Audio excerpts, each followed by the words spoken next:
Hai Sobat Dokter Muda, kita mau bahas mengenai bentuk sediaan obat. Kita akan pelajari mengenai macamnya, kegunaan, dan karakteristiknya. Tapi sebelumnya kita perlu tahu dahulu kenapa ada banyak sekali bentuk sediaan obat. Jawabannya itu untuk kenyamanan atau convenience. Karena kalau dia convenience, dia akan meningkatkan kepatuhan pasien dalam menggunakan obat dan cara obat itu bekerja. Sehingga kedua ini akan meningkatkan efek dalam sebuah terapeutik. Nah, apa aja sih yang mempengaruhi dalam seorang dokter itu memberi atau menentukan sediaan yang mana yang pas? Ada 3. Dari faktor penderita itu seperti keadaannya, umur, dan kondisi-kondisi tertentu. Misal anak kecil kan nggak mungkin ya diberi obat secara kapsul misal, jadi dia harus bentuk sirup. Misal keadaannya dia tidak bisa menelan, ya berarti cari cara lain. Faktor kedua itu faktor obat, contohnya sifat fisiokimiawinya, farmakokinetik, dan farmakodinamiknya. Misal, ada obat yang bioavailabilitasnya jelek, ya jadi jangan diberi secara peroral, cari cara lain. Dan faktor ketiga ada faktor penyakitnya, seperti tujuan pengobatannya, berat dan ringan, dan lokasinya. Misal, ada kudis panu di kulit, ya udah kasih obatnya yang topikal aja, biar yang kena kulitnya di bagian yang luka aja. Nggak perlu seluruh tubuh ikut merasakan obatnya. Seperti itu. Nah, berbicara mengenai kesediaan obat, kita bisa bagi menjadi 2 klasifikasi.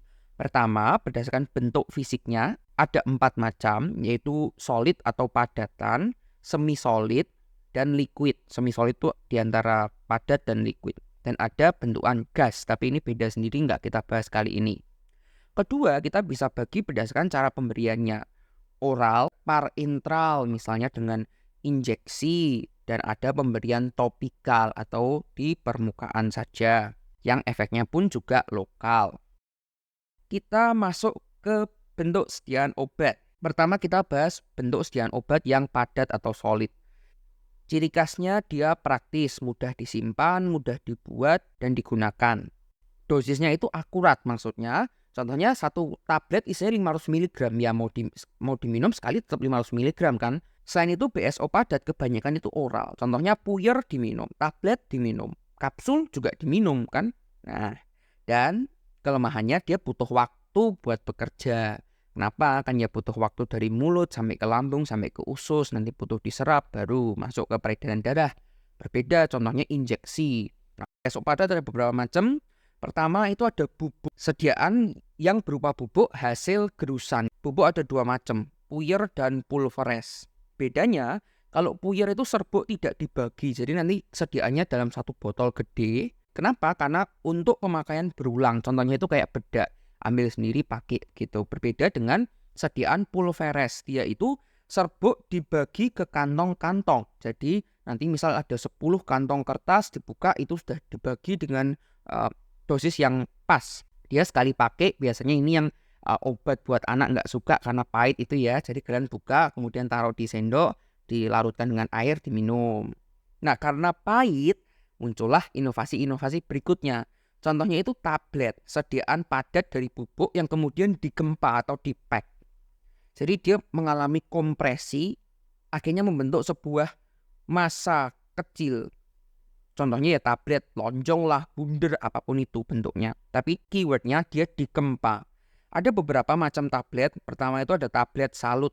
Maksudnya tablet yang dilapisi. Macam lapisannya ada 3. Salut gula. Ciri khasnya dia manis tapi bulky ya. Berat karena tambahan gulanya.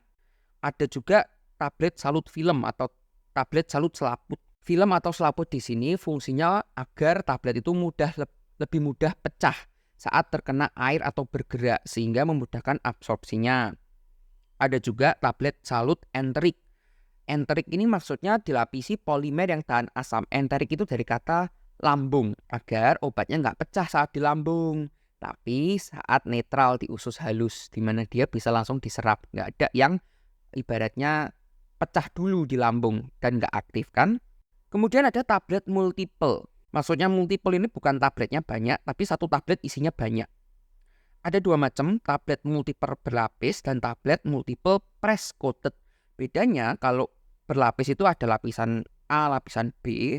Kalau press coated itu ada lapisan dalam dan ada lapisan luarnya. Kemudian ada tablet prolong action. Nah, ini ada beberapa tablet yang pengeluaran agen aktifnya itu bisa dikontrol atau dalam periode tertentu yang ditentukan oleh berbagai macam faktor. Yang pertama ada delay action tablet. Pelepasan dosis kedua itu ditunda sampai ada kondisi yang pas, misal perubahan pH. Kedua ada repeat action tablet. Pelepasannya itu sudah diprogram dengan waktu tertentu. Dan ketiga ada extended release tablet. Ini pelepasan dosis itu sebenarnya cuma satu sekali aja, cuman pelan-pelan, nggak langsung jeder keluar semua, tapi 10%, 20% sampai nanti ujungnya keluar semua. Dan terakhir ada tablet-tablet lainnya. Contohnya tablet bukal atau sublingual. Ciri khasnya itu dia kecil dan langsung larut dan meresap. Biasanya untuk obat-obat emergensi, misalnya buat serangan jantung itu ya. Tabletnya kalian tinggal taruh di bawah lidah, dimut sedikit nanti dia cepat masuk. Ada juga tablet hisap atau lozenges. Sama, tapi dia lambat larut. Rasanya enak, tujuannya untuk pengobatan lokal. Misalnya permen-permen antiseptik buat tenggorokan atau permen mint buat melegakan hidung tersumbat. Itu ada yang ada pedes-pedes itu. Kemudian ada effervescent, keywordnya berbuih. Isinya itu NaHCO3 dan asam organik yang bisa mengeluarkan CO2 saat kena air sehingga berbusa. Contohnya itu minuman-minuman vitamin yang kalian masukin air kemudian keluar busanya itu ya. Setelah tablet ada kapsul. Bedanya kalau tablet itu dikempa, kalau kapsul itu isinya tetap tapi dikasih cangkang. Fungsinya cangkang ini dia menutupi rasa, melindungi obat di dalamnya, dan membagi. Kapsul ada dua macam, kapsul keras dan kapsul lunak. Kapsul keras itu cangkangnya dibuat dari gelatin dan isinya bubuk. Kalau soft capsule cangkangnya berbeda sedikit karena dia dibuat dari gelatin, gliserol, dan sorbitol. Biasanya kalau soft capsule ini juga cangkangnya invincible atau bening ya, jernih. Dan isinya itu cairan suspensi, biasanya obat-obat yang sifatnya hidrofobik, minyak ikan, vitamin, itu biasanya pakai soft capsule. Next, terakhir, padat ada sediaan suppositoria, sediaan padat yang larut saat terkena suhu tubuh. Aplikasinya bisa di anal, vaginal, atau uretral. Jadi kalau misal di sini ya ini dibayangkan saja ya, dimasukin di anusnya. Ketika obat ini kena suhu tubuh, dia akan mencair. Dua kondisi yang kakak bisa sarankan pakai sediaan ini. Satu, kalau obatnya tidak bisa diberi secara oral sistemik. Misal obatnya itu hancur ketika kena asam lambung. Berarti kan ya nihil ya. Boleh coba suppositoria. Atau enggak, pasiennya tidak sadar lah, tidak dapat menelan. Ya segala itulah, yang penting dia nggak bisa masuk lewat mulut. Boleh dicoba suppositoria. Itu buat BSO padat. Next, kita akan bahas BSO semi solid. Padat enggak, cair juga enggak. Jadi campuran dia antara fasa padat dan fasa cair. Ada beberapa macam dan sebetulnya ini cuma mainan di dalam perbandingan jumlah zat padat sama zat cairnya aja sih.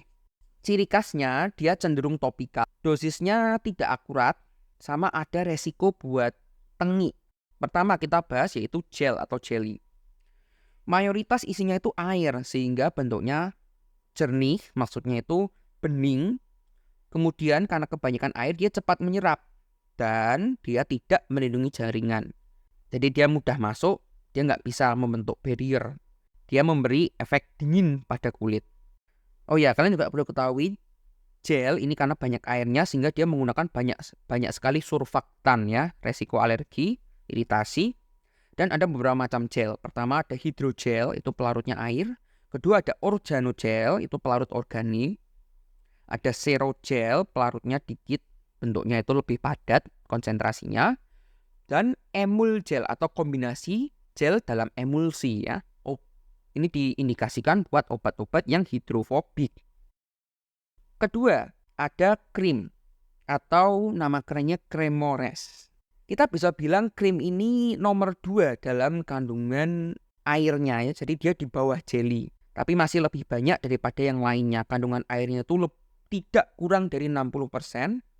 Ciri khasnya warnanya putih. Karena ya airnya udah sedikit berkurang daripada jelly ya. Masih mudah tercuci. Walaupun nggak langsung hilang kayak jelly gitu ya. Tapi krim juga tidak mudah menguap juga. Kontak jaringannya itu lebih baik daripada jelly.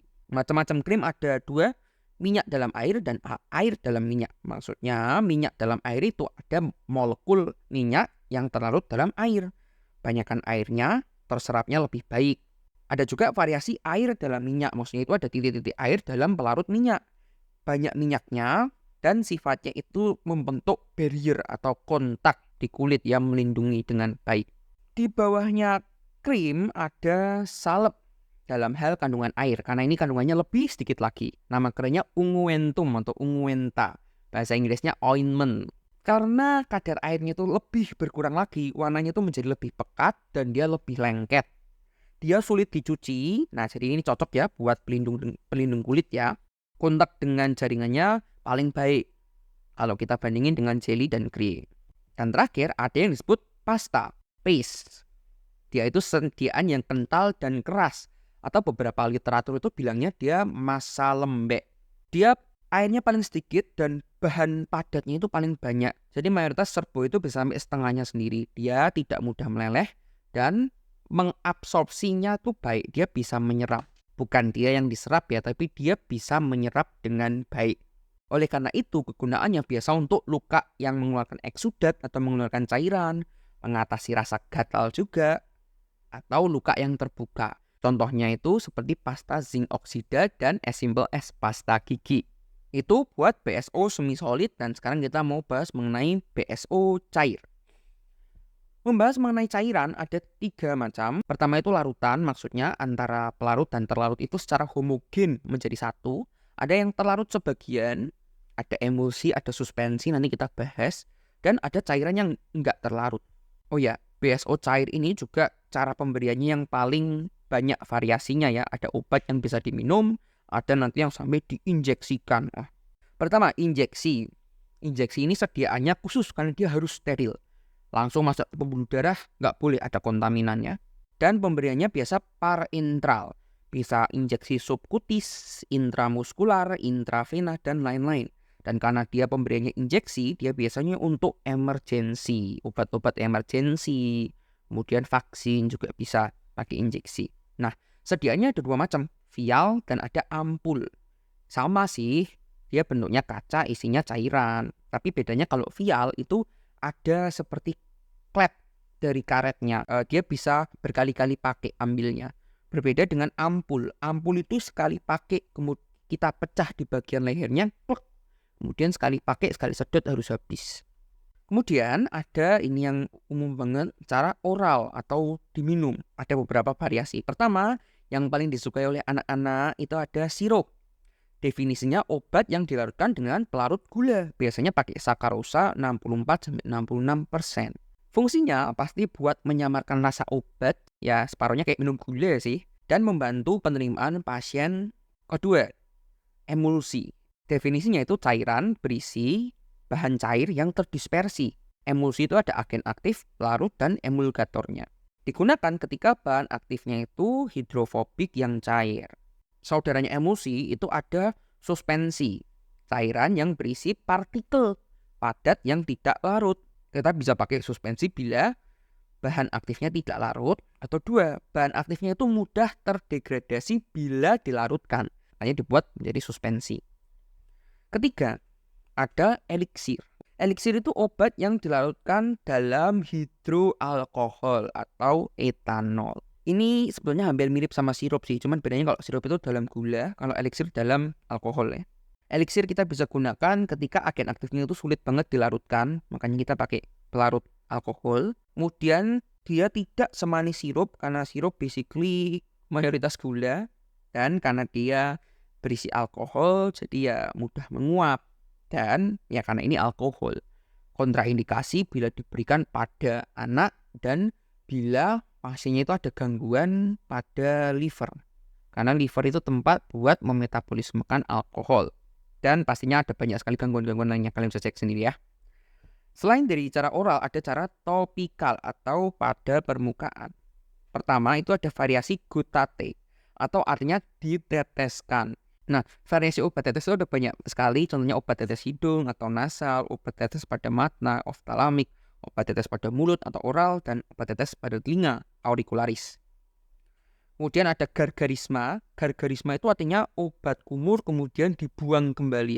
Saudaranya ke gargarisma ada kolutio. Bedanya kolutio itu obat cuci mulut.